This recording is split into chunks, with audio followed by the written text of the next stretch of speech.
Assalamualaikum warahmatullahi wabarakatuh. Selamat siang dan salam sejahtera untuk kita semua.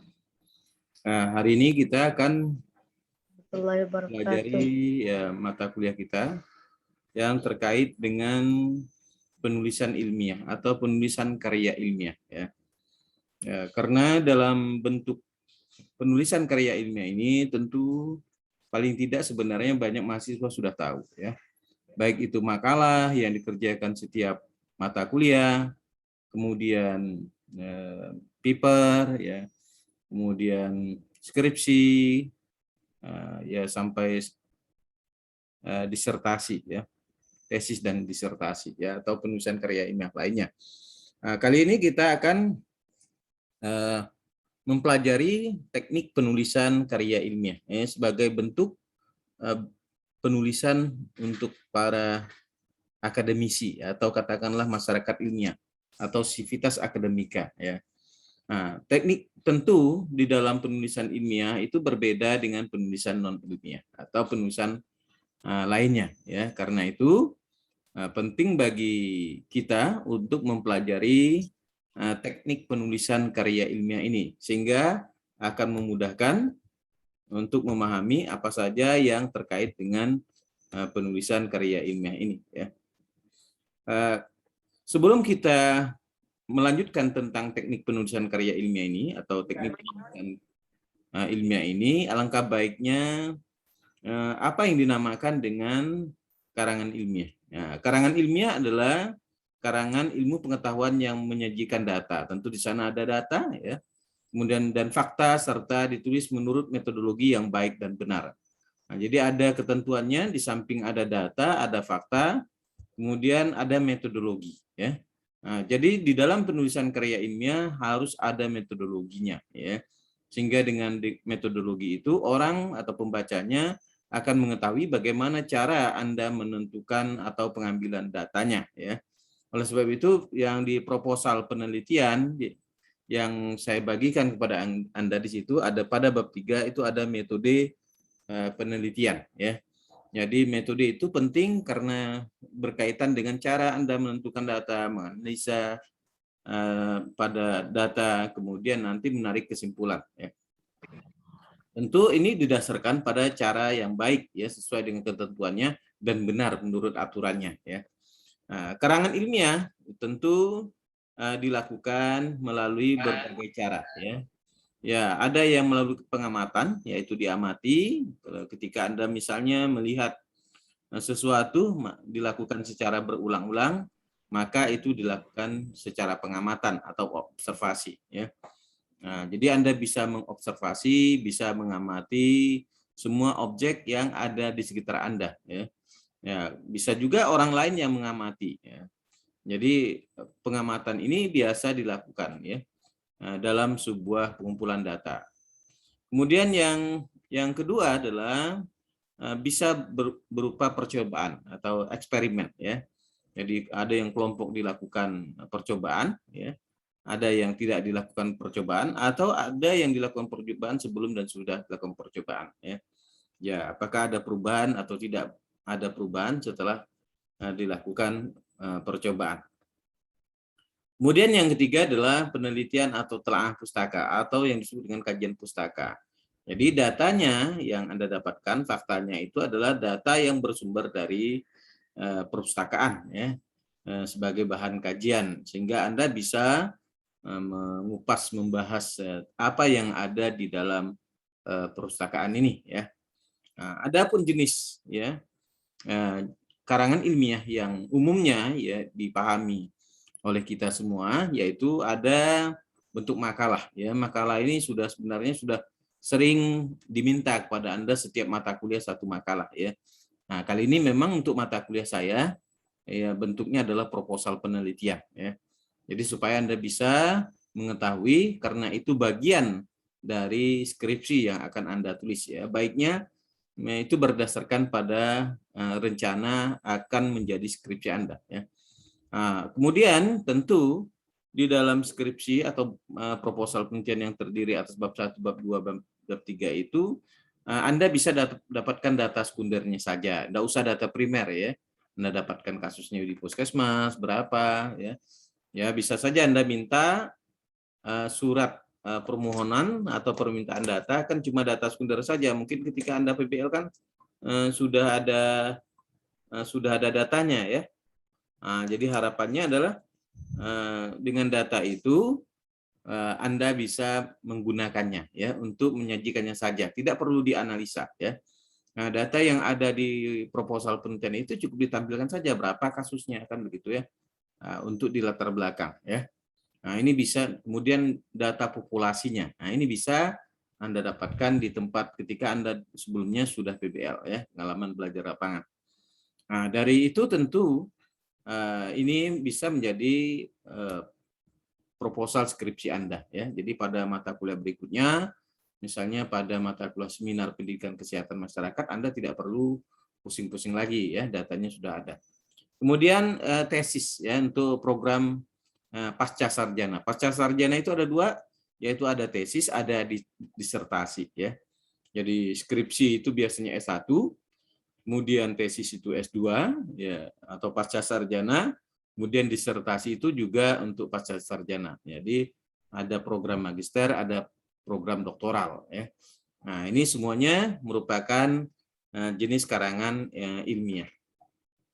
Apa yang harus kita sikapi sebagai seorang yang menulis karangan ilmiah atau tulisan ilmiah ini? Tentu yang harus kita miliki dalam diri kita adalah adanya sikap ingin tahu, sehingga kita berusaha untuk menggali berbagai informasi yang ada. Jadi kalau sikap ingin tahu artinya kita ingin berusaha menggali, bertanya, kemudian mencari informasi yang terkait dengan apa yang Anda teliti. Nah, ini tujuannya adalah supaya apa yang Anda teliti itu terjawab sebenarnya, apa sebenarnya masalah. Misalnya banyak hal sebenarnya, ya, mengapa misalnya anemia pada remaja putri misalnya, kan masalah, ya. Bisa Anda teliti, kan begitu, ya. Mengapa, apa yang menyebabkan terjadinya anemia pada remaja putri itu. Tapi ketika mereka sudah punya suami, punya anak, kemudian terjadi hipertensi. Nah, ini kan bertolak belakang, ya, dari yang sebelumnya atau anemia, kemudian ketika sudah punya anak 1 dan 2 sampai umur dewasa biasanya menderita hipertensi. Nah, ini yang terjadi. Mengapa ini yang terjadi? Kan begitu, ya. Nah, rasa ingin tahu itu bisa dijawab melalui hasil penelitian. Kemudian yang kedua yang harus dimiliki sebagai sikap ilmiah adalah sikap kritis terhadap hasil apapun yang Anda dapatkan dari data itu. Tentu Anda tanyakan, kemudian Anda mengapa, dan mengapa, ya, terhadap data itu, ya. Anda jelaskan sehingga nanti bisa mengupas penelitian Anda itu sendiri sehingga dia akan memberikan jawaban, ya, yang Anda tanyakan, sehingga apa yang Anda teliti kemudian dengan sikap kritis Anda tidak menerima apa adanya, tetapi Anda berusaha untuk menggali secara mendalam. Kemudian yang ketiga adalah memiliki sikap yang terbuka, ya, terhadap masukan, informasi yang datang kepada Anda. Jadi Anda tidak hanya sekedar menerima, tetapi juga apa yang Anda terima mestinya Anda pikirkan, ya. Jadi terbuka terhadap masukan, pendapat, saran orang lain yang terkait dengan apa yang Anda temukan di lapangan, ya. Kemudian bersikap objektif, ini sangat penting, ya. Seorang peneliti harus objektif apa adanya. Jadi tidak boleh dimanipulasi, ya, atau diubah. Apalagi, ya, jangan sampai Anda mengumpulkan data itu kuesionernya Anda sendiri yang isinya, itu sangat keliru besar, ya. Yang harus mengisinya adalah responden, ya, dalam penelitian Anda. Jadi harus objektif dalam mengumpulkan data, ya, sehingga data itu yang mendukung, membenarkan atau menolak hipotesis yang Anda buat, ya. Jadi hasil penelitian itu sehingga dia disebut sebagai kebenaran ilmiah. Kemudian yang berikutnya yang kelima adalah sikap menghargai orang lain, pendapat orang lain, ya. Kalau ada saran pendapat yang disampaikan oleh orang lain kepada Anda, ya Anda hargai pendapat itu sebagai sebuah masukan. Tetapi di samping Anda terima, Anda juga harus kritis, ya. Terbuka tadi terhadap masukan, kemudian Anda terima, kemudian Anda kritisi apakah ini benar, betul, jawabannya sesuai dengan yang diharapkan. Kemudian sikap berani mempertahankan kebenaran, ya. Nah, di dalam penelitian Anda harus membuktikan bahwa apa yang Anda teliti ini adalah benar. Bisa Anda buktikan kebenaran itu, maka kebenaran itulah yang disebut dengan kebenaran ilmiah, ya. Kemudian sikap menjangkau ke depan. Jadi jangan kita lihat pada masa yang lalu, tetapi sebaiknya Anda melihat masa yang akan datang, ya. Jadi seorang ilmuwan, seorang ilmiah, ya, harus melihat perspektif pada masa yang akan datang, yang akan Anda capai pada masa akan datang tentunya. Jadi tidak harus mengulang persoalan yang lalu, ya. Kemudian bahasa yang disampaikan juga harus jelas apa yang ingin Anda sampaikan. Jangan sampai menulis dengan kata yang berbelit-belit dan tidak jelas, ya. Nah, oleh sebab itu dalam menyampaikan pesan itu harus Anda tahu dulu main ide pokok dari tulisan itu apa, sehingga itu bisa Anda sampaikan kepada orang lain dan orang lain mudah memahami apa yang Anda sampaikan ketika itu dalam bentuk tulisan. Kemudian lugas, ya. Ya, lugas, ya, harus point to the point, ya.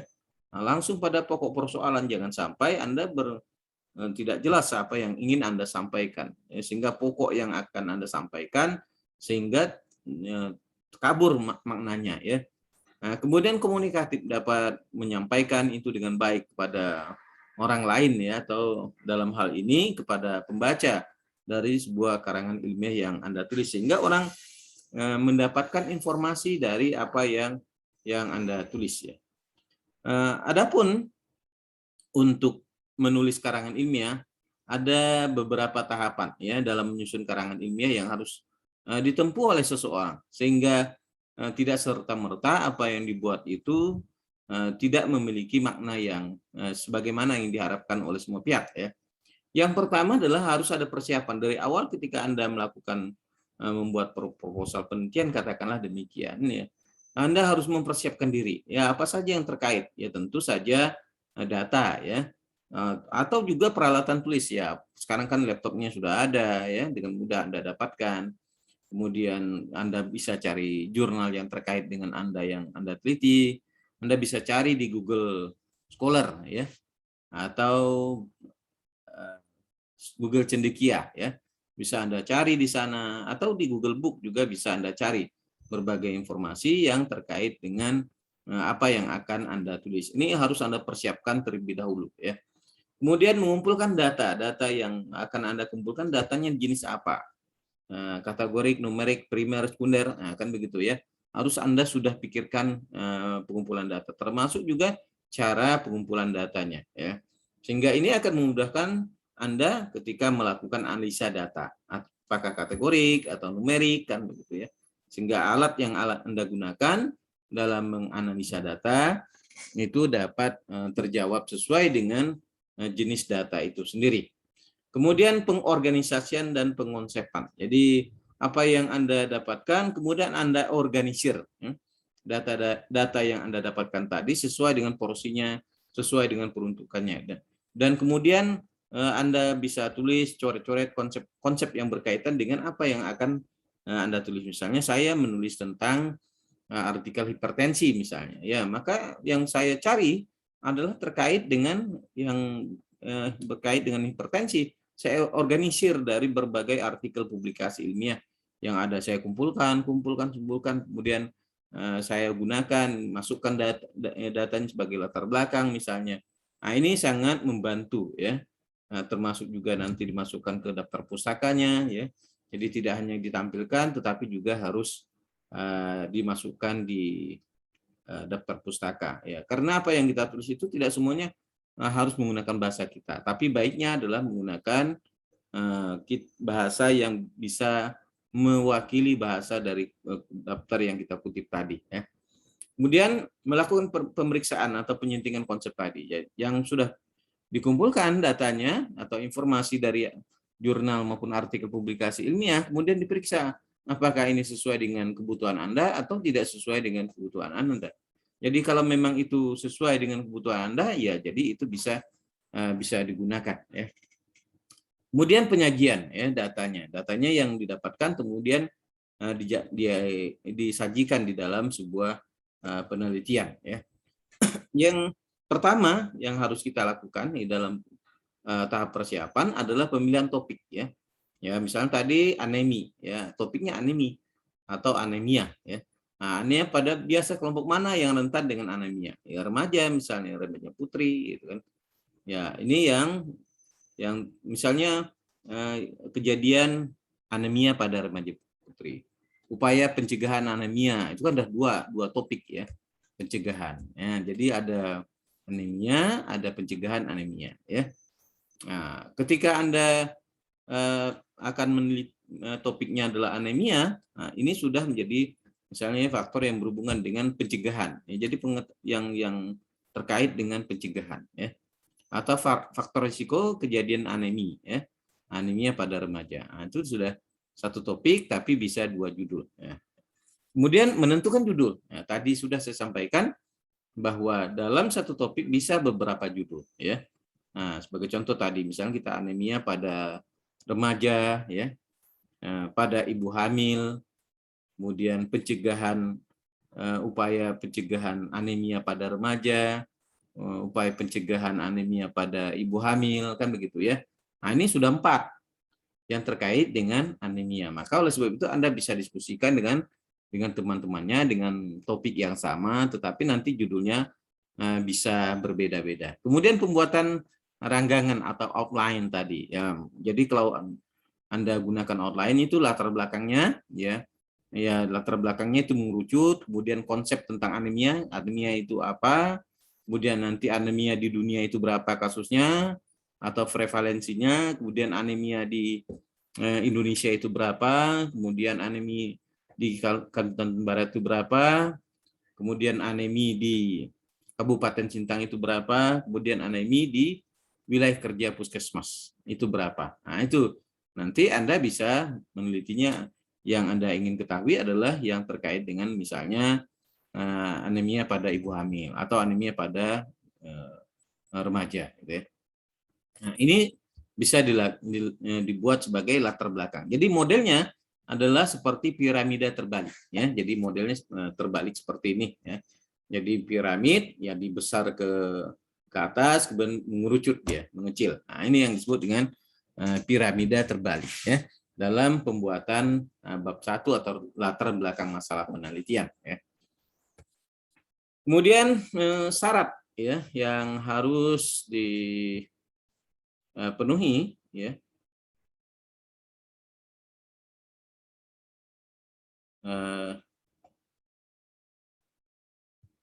Syarat pemilihan topik ya. Ya yang paling mudah adalah topik yang berada di sekitar Anda ya. Biasanya kan usia-usia seperti Anda anemi ya. Apalagi ya, seperti Anda ya yang berada di sekitar Anda bisa saja nenek Anda, ibu Anda, kakek Anda. Ya, ini bisa dijadikan atau tetangga Anda ya. Ini yang bisa dijadikan sebagai topik penelitian ya. Atau mungkin juga pada Anda sendiri. Nah, ini bisa saja Anda buat sebagai topik penelitian. Jadi berada di sekitar Anda ya yang bisa Anda lihat sehari-hari ya. Kemudian topik yang paling menarik ya, menarik yang ingin Anda ketahui dari topik itu. Sebenarnya ketika Anda mulai kuliah di kesehatan, Anda pasti sudah, oh saya masalah kesehatan ini, saya tertarik dengan ini, saya ingin menjawabnya, mengapa terjadi seperti ini. Nah, kan begitu ya. Nah, kemarin seperti saya menulis tentang kesediaan masyarakat vaksinasi, karena saya melihat banyak orang yang tidak mau dan tidak bersedia divaksinasi. Mengapa mereka tidak mau? Nah, kan akhirnya setelah saya kumpulkan datanya, ya dapat terjawab ternyata ya sikap itu yang menyebabkan mereka tidak mau divaksinasi. Ada tujuh variabel ya yang berhubungan dengan kesediaan masyarakat tidak vaksinasi. Jadi pengetahuannya, kemudian sikapnya, kemudian terhadap pemerintah dan sebagainya ya. Jadi ada 7 variabel yang terkait dengan kesediaan masyarakat untuk vaksinasi. Inilah yang menyebabkan kita, oh ini persoalannya. Jadi penelitian kita itu dapat menjawab apa yang kita ingin ketahui. Ya.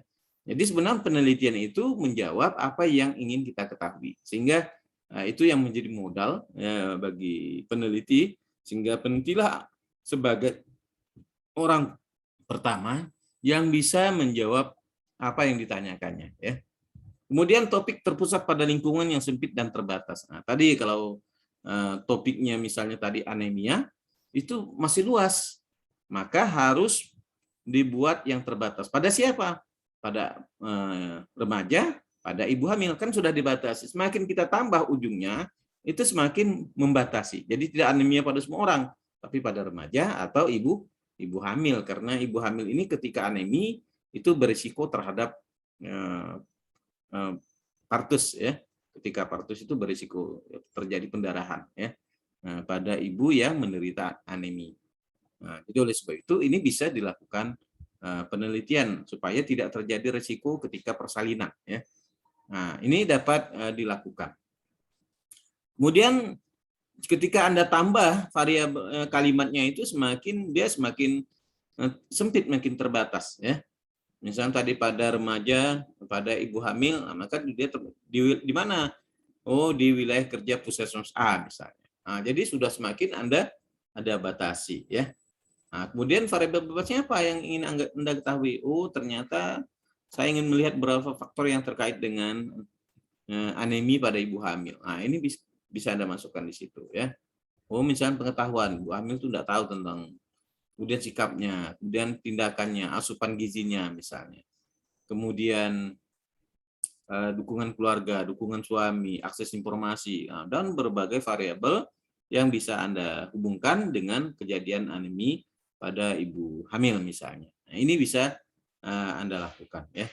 Kemudian topik memiliki data dan fakta. Jadi datanya ada enggak di situ. Nah, jadi datanya ya tentu saja menggunakan kuesioner terhadap ibu hamil. Jadi berapa sebenarnya kasus data sekundernya yang ada di puskesmas itu terkait dengan anemi pada ibu hamil itu berapa ya.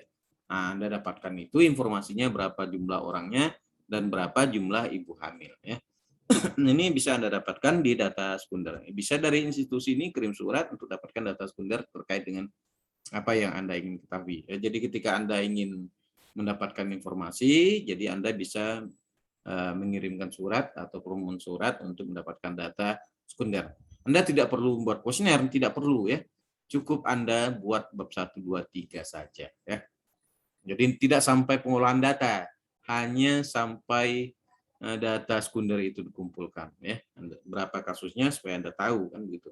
Misalnya ada 30-40 orang kasusnya, ya itu yang dijadikan kasus kan begitu ya kasusnya.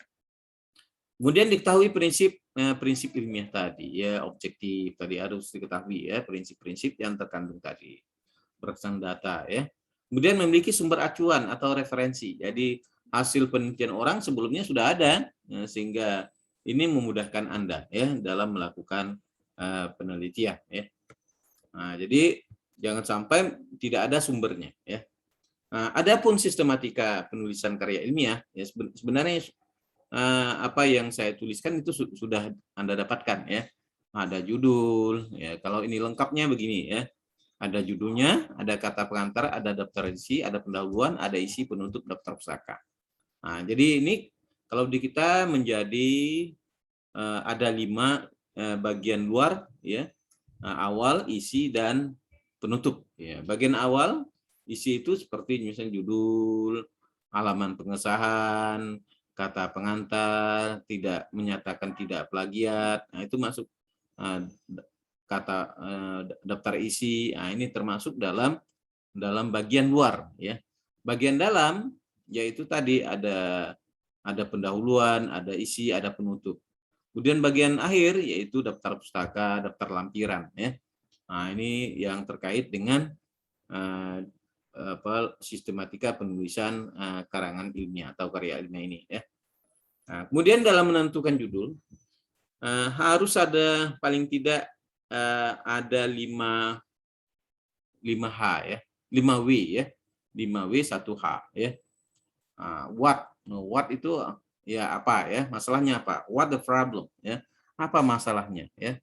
Ya tadi masalahnya ya kejadian anemia pada ibu hamil. Nah, maka ini masalahnya adalah ada kejadian, ada prevalensi, ada kasus anemia pada ibu hamil. Nah, ini menjadi masalah ya. Mengapa? Nah, mengapa terjadi? Apa yang menyebabkan terjadinya why kan gitu ya. Jadi why, mengapa terjadi anemia pada ibu hamil? Ya. Nah, padahal kita ketahui bahwa ibu hamil seharusnya makannya harus teratur, jumlah gizinya harus terpenuhi, ya, proteinnya, lemaknya, karbohidratnya, ya. Nah, ini harus terpenuhi, ya.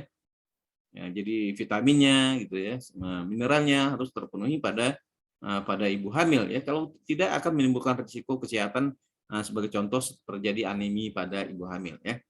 Kemudian bagaimana?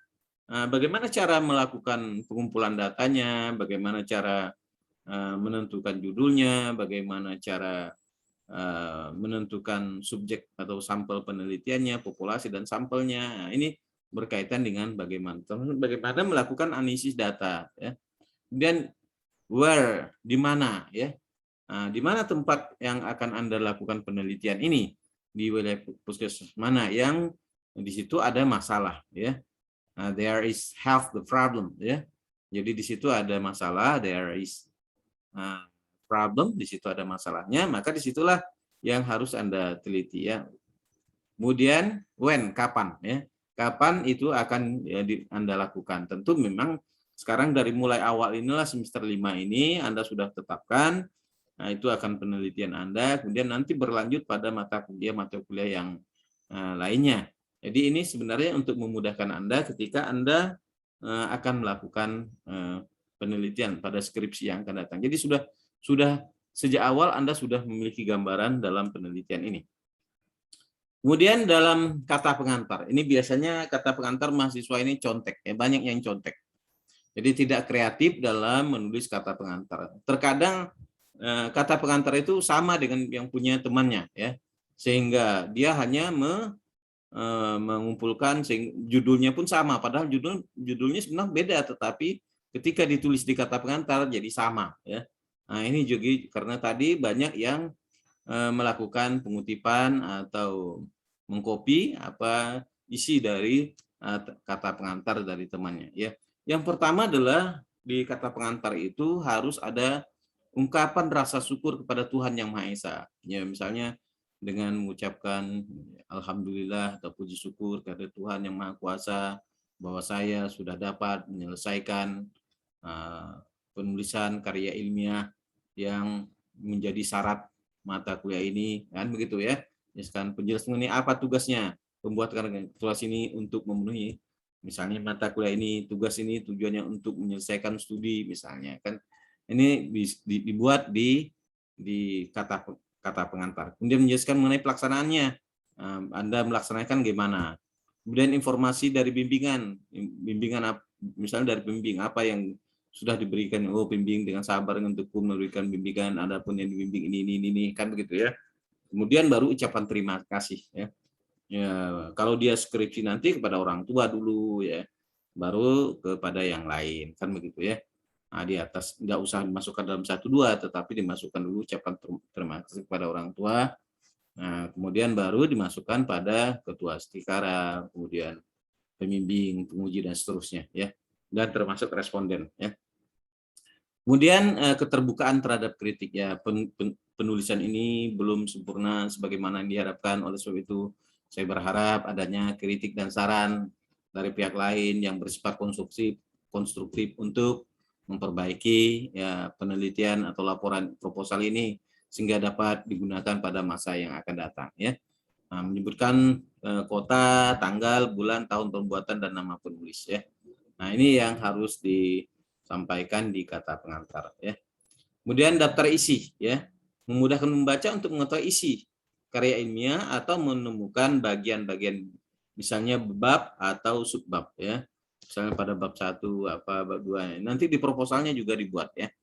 Memberikan gambaran menyeluruh tentang isi dan urutan bagian-bagian karya ilmiah tadi. Misalnya 1 tadi kata pengantar, kan daftar isi, daftar tabel. Nah, itu dimasukkan di daftar isi, ya.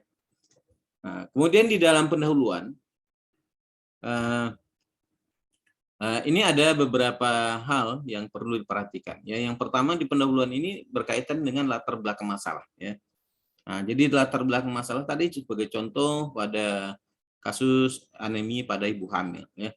Maka ketika Anda menulis tentang anemia pada ibu hamil, maka harus Anda jelaskan dulu konsep anemia pada ibu hamil. Mengapa ya penting penelitian dilakukan anemia pada ibu hamil? Risikonya apa? Nah, tadi misalnya terjadi pendarahan, risiko kematian pada ibu dan bayi, kan begitu ya, ketika dalam proses persalinan. Nah, ini Anda jelaskan. Kemudian mengapa, sehingga ini dianggap penting ya.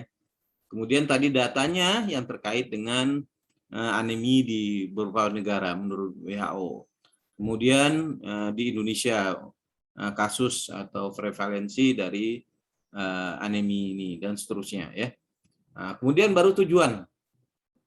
Tujuannya ini adalah tujuan umum. Ya, tujuan umum inilah sebenarnya yang akan menjadi judul ya. Tujuannya adalah untuk mengetahui misalnya faktor-faktor yang berhubungan dengan kejadian anemia pada ibu hamil. Jadi judulnya udah dapat Anda judulnya di situ, yaitu faktor-faktor yang berhubungan dengan kejadian anemia pada ibu hamil. Jadi sudah ada judulnya di wilayah kerja Puskesmas A misalnya. Kecamatan Sintang atau kecamatan mana, Kabupaten Sintang ya. Nah, kemudian ruang lingkupnya pembatasannya, ilmu ini berkaitan ilmu kesehatan masyarakat, khususnya pada promotif preventif ya, dalam upaya untuk mencegah terjadinya AKI-AKB pada ibu hamil dan meningkatkan kesehatan ibu ya. Nah, ruang lingkupnya ya. Kemudian ada tujuan, ada manfaat ya. Kemudian ada tujuan khusus. Tujuan khusus itu yaitu tujuan yang berkaitan dengan variabel bebasnya tadi. Misalnya untuk mengetahui hubungan pengetahuan ibu, sikap ibu, pendapatan keluarga ya dengan kejadian anemi, pola makan gitu kan, keteraturan makan, jenis makanan yang dimakan. Nah, itu dijadikan sebagai tujuan khusus ya. Kemudian ruang lingkupnya ya, teori yang digunakan ya. Teori yang terkait dengan anemia ya pada ibu hamil ya. Teori-teori apa itu anemia, konsep anemia, apa yang terjadi pada ibu yang menderita anemia, faktor yang mempengaruhi kejadian anemia, tanda dan gejala anemia gimana kan. Nah, ini yang harus dijelaskan di teori ya. Kemudian sumber datanya. Ya, data sekundernya dari mana, data primernya dari responden yaitu ibu hamil ya. Misalnya data sekundernya itu berasal dari puskesmas di mana Anda akan melakukan penelitian ya. Kemudian metodenya yang digunakan, kemudian teknik pengambilan sampel ya. Nah, apakah kemudian ini kuantitatif atau kualitatif ya. Kemudian korespondensial atau case control kan begitu ya, atau cohort ya yang terkait dengan penelitian ini ya. Kemudian teknik pengumpulan data, misalnya simple random sampling, purposive sampling, probabili dan non probabili dalam pengambilan sampel ya. Kemudian sistematika penyajian ya dalam penulisan. Nah, ini yang kemudian pada bagian isi. Kemudian urutan masalah yang dibahas. Nah, masalahnya apa saja yang dibahas?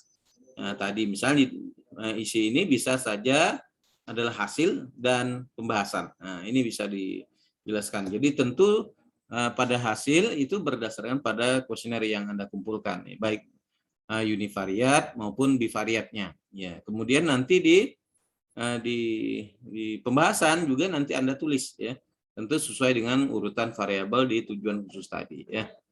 Kemudian analisis dan interpretasi terhadap data yang Anda dapatkan. Jadi tidak hanya data itu Anda tampilkan display data, tetapi juga data itu harus dilakukan analisis ya.